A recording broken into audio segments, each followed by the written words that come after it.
So we are extra excited here at the Two Dudes Dome, or whatever we call our fucking thing. But we got some really special guests with us. We got two of the writers, the director, and an actor, and that's just two guys. Because I don't know if we can handle having that many people on the show at once in this day and age. The technology won't allow it. Exactly. We're working in a real bare bones operation here, but we're really excited. We got the Butt Boy himself. We got writers. It's jam packed with action here, but we wanted to welcome Tyler Cornack and Ryan Koch to the show. How are you guys doing? Good. Thanks for having us. Good. How are you guys? It's now 4 dudes. That's right. We're gonna have to change the name of the show for this episode. It's gonna be really difficult for our listeners to find it. People are going to be so confused. You promised them one thing and they got another. Yeah, our listeners are actually used to that. I think we generally underdeliver. Yeah, same. We don't even have listeners. Yeah. That's fair. I don't know if you need them though. Yeah. Well, thank you guys very much for coming on. Well, thank you. Yeah, no, really appreciate it. And not only in watching the movie, we like to do a little bit of research. Actually, Colin's the real research guy, but for this episode, I actually had to do work. Oh no, I hope you didn't get too deep. If you would consider watching every Tiny Cinema video too deep, then yeah, that's way too deep. Oh, that Godspeed to you. Yeah, no, I mean we were texting each other like, oh, did you see this one? Did you see this one? And that's great. Yeah, we were getting real into it. So first question I wanted to ask, like, how did you guys start Tiny Cinema? So Ryan and I, we used to work together at a music school. We ran a music school. It was a really shady place. I don't even know if I would actually call it a real music school, but we didn't own it, by the way. It wasn't shady because of us. It was shady because of the owner. But yeah, we ran the LA branch. There was a branch in New York. We ran the LA branch. Ryan and I were friends through music. We played music together around town, and he got me a job there, and we ended up running it. And it was just it was just kind of a miserable environment, but it was kind of the birth of Tiny Cinema. And when Instagram changed their videos to 1 minute, we were kind of overwhelmed and intimidated by YouTube just because there's so many people out there doing things. So we just kind of thought, oh, it could be interesting to make a 1 minute kind of cinematic weird experience every week and see if people like it. So it kind of came from that, and that kind of with the intention of always wanting to eventually make something bigger and get into film and TV, but just as kind of a foot in and get an audience reaction. So we started just coming up with ideas with our other partner, Bill Morian, who shoots he shot the movie and he shoots all of our videos, and we all 3 of us write the sketches and stuff together. So yeah, all 3 of us got that going, and it's just been that for years now, actually, which is weird to say. Yeah, coming up on 4 actually is like the first time we shot a Tiny. Yeah, it feels like yesterday. I know. Since we watched them, actually, we've been quoting a few of them. I feel like we've said "she's pussing for you, my brother" like 20 times. That's our favorite. Or that's definitely mine and Tyler's favorite. That's the other feature. Yeah. Yeah, we're filming that. We're filming that after quarantine. That actually that one I don't think we can do. I was going to say that actually kind of follows up into what I was going to ask you next. Out of all the videos that you've done over the years, what was it about Butt Boy that made you want to be like, this needs to be a feature film? Well, what happened is we always loved Butt Boy, and it was like kind of the one that got shared the most and did the most views of any of our videos, like between like other meme pages sharing it, and like even when we posted on Facebook, and we don't even have any that many followers on Facebook, it still somehow got hundreds of thousands of views. And we always joked about like kind of extending it into like episodes, like, oh, we're gonna do like the second part of Butt Boy like next week and like film it. Yeah, that's where the detective came from. Yeah, and we always laughed about the idea of like, kind of just continuing the saga of Butt Boy on Instagram. And then we were talking about writing together, and then just kind of out of nowhere, I was like, oh, dude, we should totally just turn this into a movie.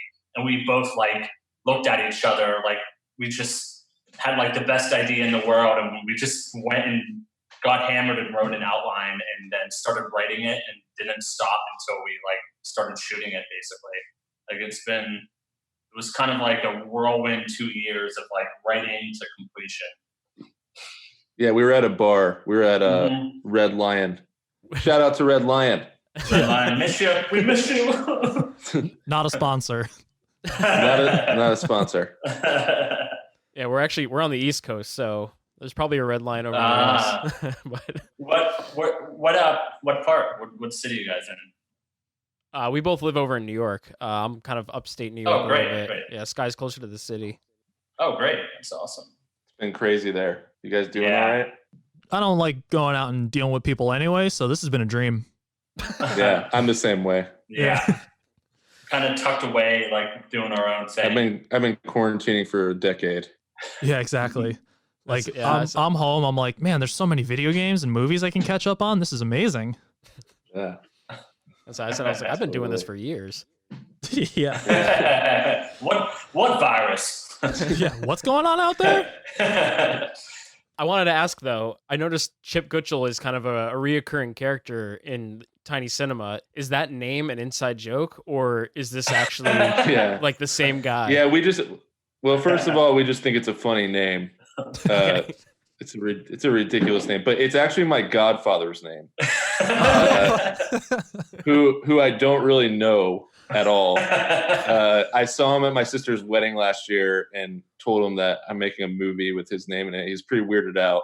So I don't think he got it at all. I was like, it's about a guy putting stuff up his ass, and he was like, I'm even more confused. He's like, please don't use my name.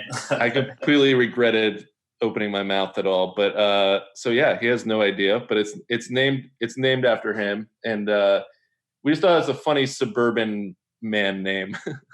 I guess It almost works because like he works in IT. His name is Chip. Like I was like, okay, maybe this is working on like multiple levels. yeah, it's a chip. It's on the nose.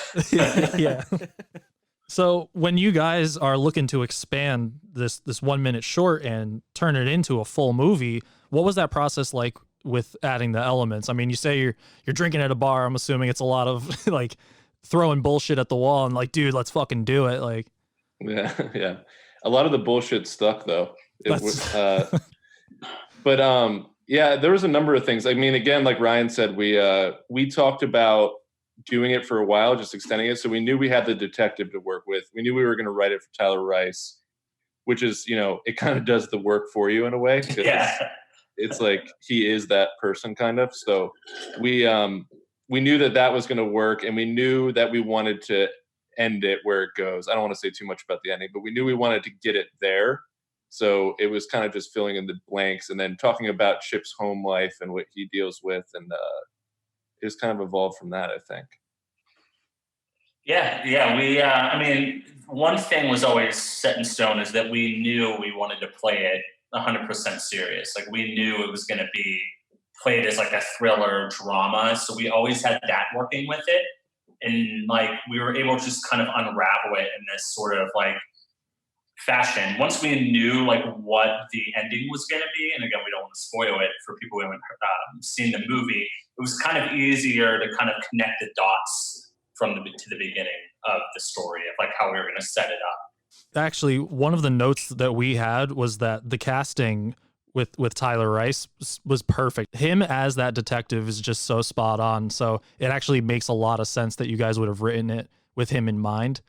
Were there any other characters in the movie that you kind of wrote with somebody in mind? Well, I guess there was me, but Yeah. Well, yeah. that's only because I was in the original short. I think we talked about for a short time maybe putting somebody else in it besides me, but just so I could direct more. But it just made more sense logistically. And but no, everybody else we had to cast. I think we had some people in mind. We had a few people in mind for each role, and then we auditioned for the roles as well, including the kids, which was a weird process. It was a hard sell, but we had to write emails to all the parents and tell them what the movie was about before. Like, we didn't want to like trick anyone. Like, oh, it's this, but then we didn't want people to show up and find out. So we were very like, just so you know, it's about this, and a lot of kids showed up. So yeah, that's. I don't know if that's good or bad. Yeah. I think it's bad, but good for us, not great for humanity. You had mentioned that you guys, started at the music school and that you played music together. The music plays a huge part in the atmosphere of the movie. And like, for me, at least, I felt like it heightened the comedic punch in a lot of scenes. Like the music just made me laugh so much, but thank you. What were some of your like inspirations in writing the score for the film? There was a lot of stuff, man. I think we had some stuff we took out with wailing guitar solos like from the 80s, and like it was too funny. Too goofy, yeah. It was too much. So we wanted the score to be kind of good, like you can put it on in your car and you're like, oh, this is kind of good. So yeah, I think we talked about, I think Good Time was a popular film at that time. So the synth driven stuff, Drive, and then just films from the 90s and 80s. Heat was a lot. We emulated Heat a lot with the guitar solos and ended up taking a lot of that stuff out. But there's a song in the tunnel where he's being chased. We talked about Psycho a little bit. Kind of has a Psycho vibe with a techno beat behind it. So just like kind of a new age and throwback combination. But yeah, the score was really great to have because we wrote it while we wrote the script. And that was cool because we could put it into the script, and we played the music on set for certain scenes. We wrote some songs after, but most of it was done as we wrote the screenplay, and it could kind of be like, oh, this would be a great visual section right here. We don't even have to have dialogue here. We could just have music carry it and all that stuff. So it was very beneficial. That's awesome. Actually, we did a segment, because we have a segment on the show called The Trailer Park, where we talk about trailers for upcoming movies. And Butt Boy was one of the trailers that we did. It's actually how we found out about it is Colin was like, dude, did you see this trailer? And then he sent it to me.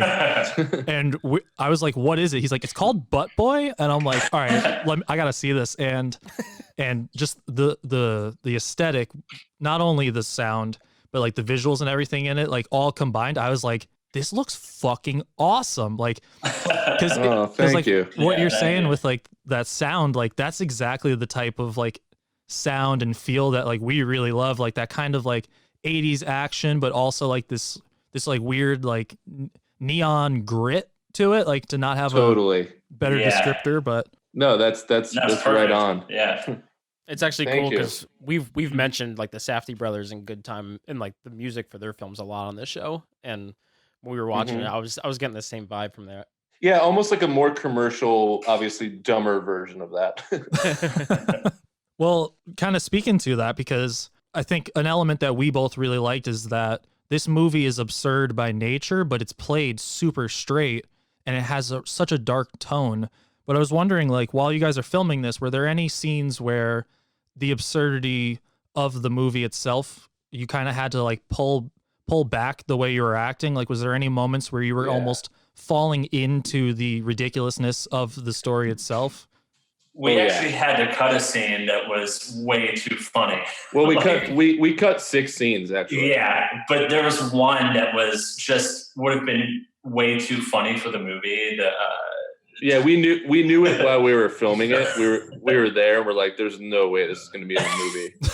But we had this actress come, and I felt so horrible for her. But there was a scene with a African American prostitute that the detective sleeps with. And it was so pointless to have the scene. Like, he got the address to his ex-wife's house from her, and it was basically just for the sake of making ourselves laugh and have him be with this prostitute. And what Tyler Rice did in the scene was just ridiculous. And we were all just trying not to cry laughing. And it was just way too goofy for the film. It turned into like a blaxploitation film all of a sudden. And it was just, he was like, give me some sugar. Yeah, it was a mess. It was a mess. Yeah, it was ridiculous. But yeah, there was stuff like that we definitely realized, like, whoa, okay. Yeah, and then there were scenes at the office too where we got into Chip's work life a little bit more, where there was a scene with him and the boss. He is trying to kind of make himself a little bit more present in the company, and the boss just doesn't give him the time of day. So that way the arc at the end had a little bit more, oh, he got a promotion.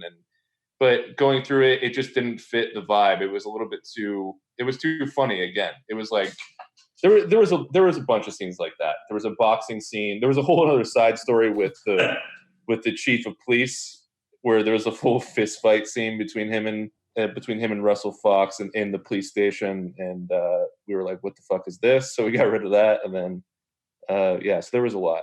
I mean, that's good that you actually have that foresight to be able to look at that and be like, man, this is really going to kill that tone we're going for. But I really want to see some of those scenes. Are those deleted scenes going to be on like a Blu-ray or anything? Or it's not on the Blu-ray, no. I think some of them are cut, and some, like the blaxploitation one, we didn't even edit, which we should. We definitely should. It's so funny. We had a computer issue halfway through. Our computer crashed, which is why it took so long to put this whole thing together. But we'll have to go through and do that. The other ones we do have cut, and if anybody gives a shit, if anything, I'll you. Oh, I would love that. I would love to just see like Tyler Rice almost as like a Dolomite style, like totally. His own spin-off, like just post Butt Boy after the success of that, and he's just like, oh, totally. He's like so high on himself. He's like, yeah, I fucking did it. I got Butt Boy. Yeah, exactly. Or we talked about Chip's son getting whatever Chip has, and Detective Fox is all old, and he lives on like a cantina, like cocktail. But he's called back to work. Somebody else can direct that one. I'm going to try and be cryptic for our listeners, not to spoil anything, but can you tell us about the design of the tunnel and how much CGI or visual effects were used? And I guess how difficult was that to light? So the tunnel we shot at the Bronson Bat Caves in Hollywood. It's a place you can hike and you can go up there, but it was originally used for film locations, and things are shot there all the time now. Like Adam West, the original Batman series, was shot there, where the Batmobile comes out. It's the exterior shot. Or like basically anything that takes place in Afghanistan shot in LA is shot in the exterior of that cave. So we wrote the whole script with because of our budget, we wrote for the locations. So we would kind of be like, all right, well, we're going to write this scene to be here because that's what we're going to have access to and whatever. So we looked at a few other caves, but we knew we were going to do it in that cave. And it was super hot and a nightmare to shoot, but also amazing to shoot. It was like the best experience ever, but really exhausting because we had to shoot until, we would start at 5 p.m. and go to 5 a.m. some nights, and we had the kids there, and it was literally 115 degrees. And so all the sweat you see is real in there. And it was just really grueling in this big space, but really cool, like up in the Hollywood Hills. It has a lot of history, so it felt really cool to shoot there. And we knew from the beginning of the script we were going to have that in there. The look of it was kind of like a Hail Mary pass. That whole section of the film was a Hail Mary pass because you're like, are we actually going to go here to this place and do this? But it was really scary. But as far as lighting goes, we had access during the day to go up there to kind of like plan it all out. But again, because of our budget, we couldn't afford a fire marshal to be up there, which you have to have if you have any sort of electricity going. So all the lighting you see in there, all the red lights are solar powered and battery powered lights. And we had to rig up. Just props to Bill Morian and Joel Levold. They had a great system where we could light it from wherever we wanted. They would just exchange these battery powered, generators and solar powered lights, and it was pretty wild. It was crazy.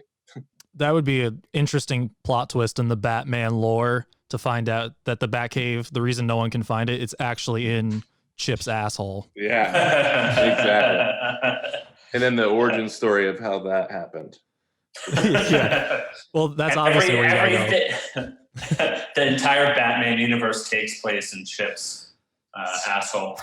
Chip's asshole is Gotham City. Yeah. Well, I actually did have a question about that, because kind of going back to the Chip Gutschall saga and whether it is the same guy or with Butt Boy, and wonder if you guys are like trying to make your own cinematic universe, like a tiny cinematic universe, or TCU if you want. Yeah, TCU is great. I never heard that. Definitely, for sure. I think if anything, I think ideas need to come first. So it would be weird to just like only write solely in there. But I think even if there was different ideas, even little subtle nods to it or whatever. But yeah, the county it takes place in, we've talked about a lot. Critica County is the name of it, and yeah, we definitely talk about that. We really talk about that really even in our sketches online. That's kind of where that was more prominent to having that universe. But for sure, we always think of it, and we've also talked about in a few years from now, if it has a little bit of a cult thing, God willing, I hope it does, and I really hope it does, but who knows, But making some sort of a graphic novel. I always thought that Butt Boy could be a great graphic novel. That would be awesome. Colin and I are actually both huge comic book fans too. And funny enough, like a lot of what you guys are saying is like really vibing with us. And like I said, I actually told you guys before we started recording that Butt Boy feels like a movie that was like catered to our tastes. And now that's great to hear. Oh yeah. That means we could all hang out. That's what that means. I love that. Social distancing, of course, but yeah. But also like, it's just funny because like you guys were mentioning how like you first met in like a music school. Colin and I first met. We played in bands and we played like locally. Shit. Oh wow. So like it's just weird how like music can lead to like movies and like this joint appreciation for like all of these different types of art forms. And I think it's really interesting hearing that from you guys because I think a lot of that taste comes through in this film. Oh, that's great to hear. Oh, yeah. And it's great to know that people like you guys enjoyed it and kind of get the voice of it. Because ultimately, when you make something like this, it's like you have to be your own audience. There's no way you can kind of measure out who is going to get it and not get it. And it's been very split down the middle, which we kind of always knew it would. Like some people, they just don't understand it. And, it's never a comforting feeling, but you talk to people like you guys and it makes it all all worth it. Yeah. Definitely. So thank you. Yeah. Thanks guys. Cause we always knew we were trying to make sort of, like a new age midnight movie. And we're glad that like people are kind of like latching onto it, which is, just sucks that with the social distancing that we weren't able to actually have a midnight screening of it, but maybe soon. Yeah, this is it was supposed to come out in theaters, right? Yeah, it got select theaters through Alamo Drafthouse, who runs Fantastic Fest. Tim League is the guy who runs the whole thing there, and he really loved the movie, so he was really behind us on it. And unfortunately, it just didn't work out. So it was going to be in select theaters just for a few weeks, but it was going to be in New York and stuff too. So you guys could have gone, but we never really had the intention of it going to theaters. It was kind of like a pleasant surprise. We made this to stream. It's like we were such a small movie, and we shot it so bare bones that it was such a great surprise to know that it could even do that, and really funny. Just ridiculous at the fact that it could be in the theater, but so it wasn't that big of a blow. It was just kind of like we were gearing up for it all, and then all this happened. So, well, if it's any consolation, I think this movie would still play very well on a big screen because, again, like it's so crazy, and like even when we were watching the tiny cinema, and you see right away, it's like 1 minute. It's like okay, like a 1 minute video on YouTube, but then you watch it and you're like, this doesn't feel like an amateur production. Thank you. You guys are so nice. Can we do this every day? Yeah, you guys want to come on when we review whatever Black Widow or some shit? Like, let's just call it four dudes. Yeah. I mean, hey, we got the system figured out to do it now, so. Yeah, actually, going off of what Sky just said, one of the first shots of the movie is kind of like that revolving shot around the office, and I think that's such a good shot to open up the movie with, because I was just like, oh man, this is like, I'm really digging this already. Oh, great. I'm so glad. I'm a huge fan of opening shots. That's like, I'm a huge fan of any intro in a concert, how the artists come out or how a movie starts or anything like that. So yeah, I'm glad it worked. That was the first shot we shot of the movie too. So it was really intimidating. There was like so many extras there, and I was like, oh, here goes nothing. Here's Butt Boy. Let's dive into Butt Boy. Yeah. Now, thank you. So the skit obviously started as 1 minute, and I noticed that there is another character besides Chip, besides his wife, but the Doctor. I could almost take a prequel movie just about the Doctor, because I feel like the Doctor in the skit versus the Doctor in the movie, there's so much more character packed in. Yeah. Oh in yeah, the movie. definitely. Well, that guy is just great. Michael something Field. I forget his name. Michael Luganbiel. Oh, Luganbiel. Yeah. And he's just so improv great. A lot of it. Yeah, he showed up, and he had worked previously on a buddy of ours movie, and he was great in that movie. He kind of stole the movie, and I had met him like maybe one other time before, but he showed up, and there was so much stuff we had to cut out of that guy's takes too. And I was trying so hard not to laugh, but he was doing a Nazi voice at one point while putting his fingers up me, and like all this different stuff. He was so great. Yeah, like right out the gate when I saw that guy, I was just like, there's a full story just in that, because like in the skit when he gets the prostate exam, it's very matter of fact. But then in this, there's like so much malicious intent in his eyes that I'm and just also, like, what the fuck is going on? Yeah, you have to ask yourself too, did he give him the sickness, you know?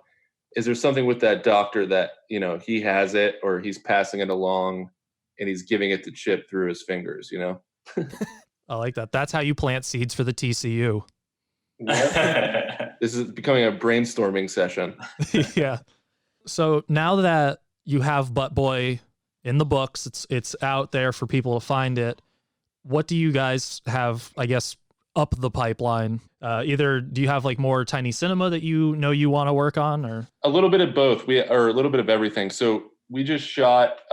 We had 3 days left on production for something we just shot that got canceled because of the virus. We just couldn't keep doing it, but we had 3 days left, and we shot an anthology kind of series, or like kind of our version of the Twilight Zone, where it's called Tiny Cinema, and it's kind of a pilot on spec that we're sending around to a bunch of people. But yeah, it's essentially 3 different short films. They're not the 1 minute shorts, but they're like 5 to 7 minutes long, and they kind of exist in the TCU, as you would say.